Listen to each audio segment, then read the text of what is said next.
லயலா கல்லூரியில் வந்து பெண்கள் மாநாடு, தமிழகம் தழுவிய பெண்கள் மாநாடு நடக்க இருக்குது. அந்த மாநாட்டில் நீங்கள் அனைவரும் கலந்துக்கணும்.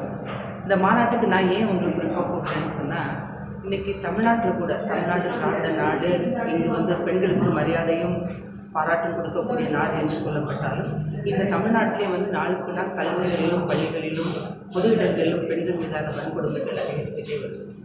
இதை பார்க்கும்போது வந்து பெண்களை பெற்றவர்களுக்கும் பெண்களாக இருக்கக்கூடிய அனைவருக்குமே மிகுந்த வேதனையும் பயத்தை கொடுக்குது. அது மட்டுமல்லாமல் நான் என்ன சொல்ல விரும்புகிறேன்னா, இந்த இதில் சொல்கிறமாக பெண்கள் விஷயத்தில் பெண்கள் சந்திக்கின்ற பிரச்சனைகள் இதில் வந்து வாக்கு அரசியலோ அல்லது கட்சி அரசியலோ வரக்கூடாது அப்படின்னு நான் பார்க்குறேன்.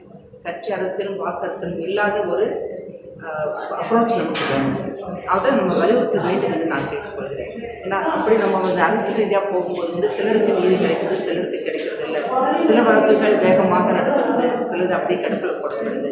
எனவே பெண்களுடைய விஷயத்தில் பெண்களுடைய பிரச்சனைகளில் வந்து அரசியல் வாக்கு அரசியல் கலந்துக்காமல் இருக்கணும் அப்படிங்கிறது என்னுடைய கோரிக்கையாக இருக்கிறது. அது மட்டும் இல்லை, இன்றைக்கி பெண்களுடைய கோரிக்கைகள் நிறைய இருக்குது. ஒவ்வொரு துறை வாரியாகவும் நாங்கள் கொண்டு வந்திருக்கோம். அதோடு வந்து இன்றைக்கி அரசாங்கம் கொண்டு வந்த அந்த சட்டங்கள், போஸ்ட் ஆக்ட், போக்சோ ஆக்ட், இதிலெல்லாம் சில திருத்தங்கள் நாங்கள் இருக்கிறோம். ஏன்னா இந்த சட்டங்கள் நடைமுறையில் இருந்தாலும் வலுவாக நடைமுறைப்படுத்தப்படவில்லை என்பது எங்களுடைய புரிதல். இந்த சட்டங்கள் வலுவாக நடைமுறைப்படுத்தப்பட்டால் பிரச்சனைகள் குறையும் என்ற நோக்கத்திலிருந்து நாங்கள் இந்த மாநாட்டை நடத்துகிறோம். அனைத்து பெண்களும் ஆண்களும் மாநாட்டை கலந்து கொண்டு சிறப்பிக்க வேண்டும்.